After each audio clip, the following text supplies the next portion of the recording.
Bon, bon. Oh, il y a la tour des abeilles là-bas. C'était combien de marches? Même un enfant. La particularité d'un clocher comme ici, c'est qu'on a des cloches qui sont installées en fenêtre. C'est-à-dire elles sont directement installées dans les ouvertures.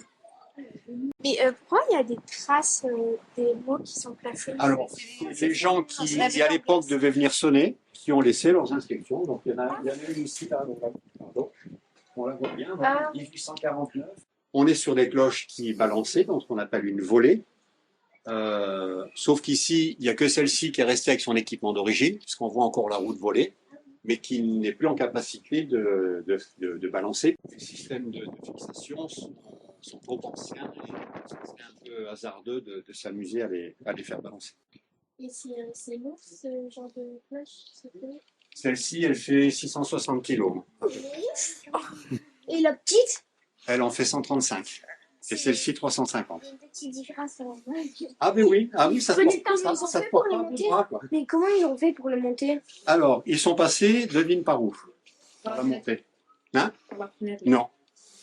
Mais les gens, mais avant, ils ont construit. Alors ils ont. Le clocher était construit et ils ont installé les cloches après. Mais et à ton avis, ils ont pas porté, porté. Regarde bien dans l'environnement, que ce soit en haut ou en bas, et à ton avis, par où? Non. Là, il y a une poutre. Alors en fait, là on ne le voit plus parce qu'il y a une chape en béton, mais je ne sais pas si tu as fait attention à la cloche, tu vas lever les yeux. Il y avait un rond au-dessus. Ah oui. On appelle un oculus. Alors, il y a la machine en dessous. Il y a la machine en dessous. C'est la demi. On a la machine en dessous, et au-dessus de la machine, il y a un grand trou qui est couvert aujourd'hui, et sous la machine, il y a de nouveau un grand trou. Et quand on descendra du clocher, tu relèveras la tête, tu verras le rond, et c'est le rond par lequel on a fait monter la cloche. Et la poutre que tu vois ici, c'est ce qui a permis d'accrocher le système de palan pour faire monter la cloche dans le clocher. Là, il y a un marteau, là, il y a un marteau. Et là, il y a un marteau. Alors, là, comme elle est grande, il faut un plus grand marteau. Alors, le marteau, oui, la masse flotte est différente parce que le poids à donner sur la cloche est différent, mais après, ça vient aussi de la puissance du moteur, parce que c'est lui qui donne l'inertie pour frapper la cloche. Donc, les cloches sont montées par l'intérieur du clocher et vont être installées sur chacune des feuilles. Donc ici, ce qu'on peut voir, la particularité sur celle-ci, c'est la ligne qui est marquée là, où il y a marqué fondu avec un S à Fontvieille en 1845. Une cloche qui était fondue en 1845, et on a un S parce que celle-ci, c'est la sœur de celle-là, et c'est le même fondeur qui a fait les deux cloches. Il s'appelait Jean-Baptiste, il était à Marseille, et il a mis le S parce que ces deux cloches, on sait qu'elles ont été accordé les adjectifs, lui, hein, voilà. Passé, ouais. Et lui? Elles ont été certainement fondées au pied de l'église, parce qu'à l'époque, on fondait les cloches sur place. Et lui? Oui, oui. Et celle-ci, elle est plus vieille, elle est de 1823, et elle a été fondue par un fondeur d'Avignon qui s'appelait Père Pierrot. Père Pierrot. C'est de la fonte? C'est quoi cet alliage? C'est du bronze et c'est de l'alliage de cuivre. Et aussi, c'est la peinture. 10% de cuivre et 22% de... Mais quand il y a ça. Oui, le battant. Ça s'appelle un battant. Un battant. Oui. Quand il y a beaucoup de vent. Ça bouge pas. Celle-ci, on la voit un peu bouger quand il y a des grosses bourrasques de vent, oui. Mais c'est tout. Il faut mettre trop de force pour pouvoir. La preuve, c'est que vous voulez faire bouger. Il faut tirer dessus. Parce que la mettre en mouvement, ça demande quand même un certain effort. Je suppose que la sonorité est différente. Alors, les trois ont sonorités différentes. Là, on a un sol, un si et un mi. On va les faire sonner après, comme ça, justement la différence. D'accord ? Donc là, on a trois cloches à peu près de la même période, hein, 1845, 1840. Celle-ci a fêté ses 200 ans. Oh, bon anniversaire. Voilà.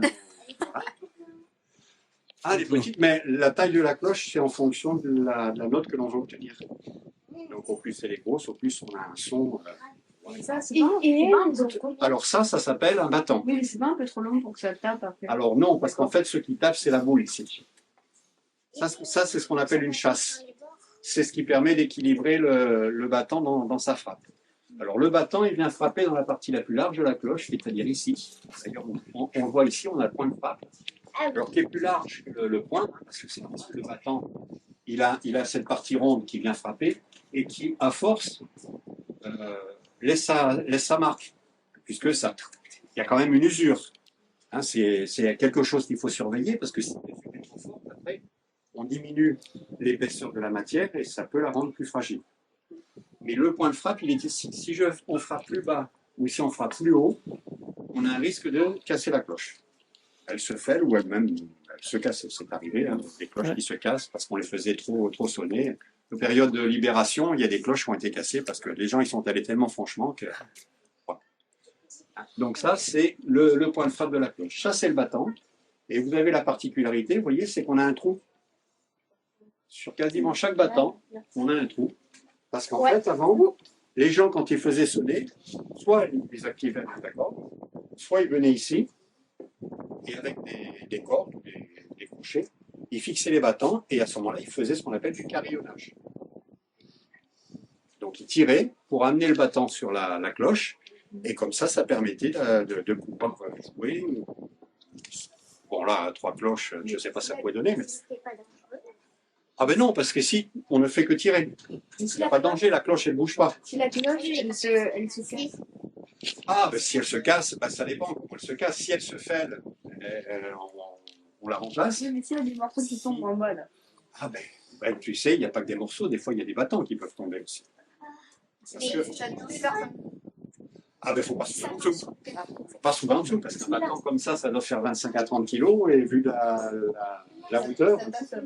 Alors c'est rare, mais ça fait partie du métier de campaniste. Le campaniste doit s'assurer, alors au-dessus du battant, je ne sais pas si vous le voyez en vous penchant, on a ce qu'on appelle la bélière, c'est l'endroit où le battant vient se fixer sur la cloche.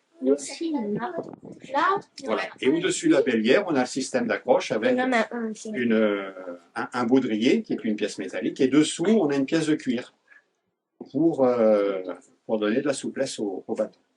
D'accord? C'est un sacré métier, hein. Et donc, au niveau d'une cloche, ici, on a ce que l'on appelle les anses. Alors ici, les anses ne sont pas décorées. Là-bas, on a une petite fioriture sur les anses de la petite. Les autres, là, elles sont simples. Donc là, c'est ce qui permet d'accrocher la cloche au joug, hein, à son système de balancement. Au-dessus, on a ce qu'on appelle le cerveau.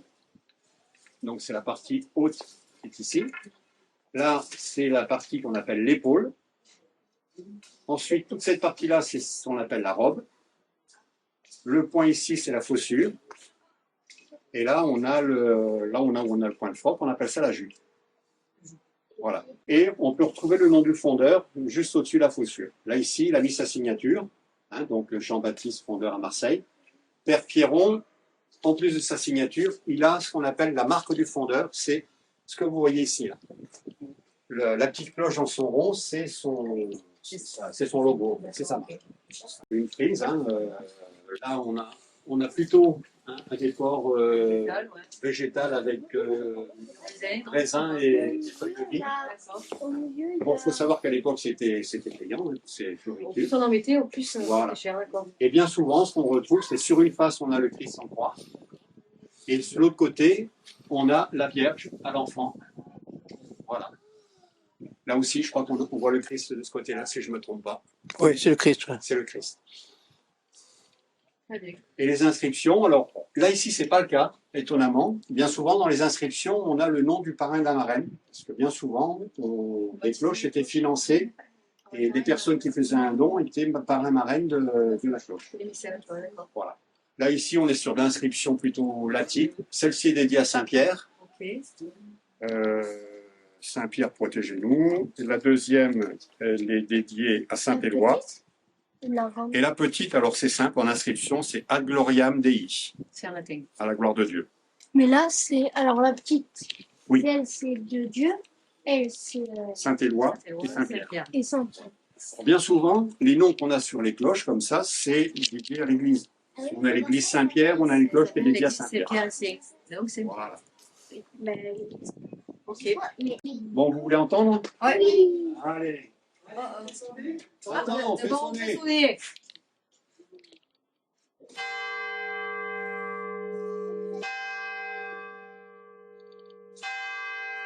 Ah, ce soir, je peux entendre. Il faut vélo, ils vont rien comprendre. Oui, l'autre. Allez. Ah, je plais en plus. T'es sûr, ouais? Attention. C'est loupé. Et l'autre, la petite le sol, ça, on a dit quoi? Le si? C'est dans le mi? Ça, c'est le si et ça, c'est le mi. Ça, c'est le mi, pardon. Ah, la dernière. L'accent dans le marteau. Au sens, voilà, on voit quand même la différence de, Ah oui. de sonorité.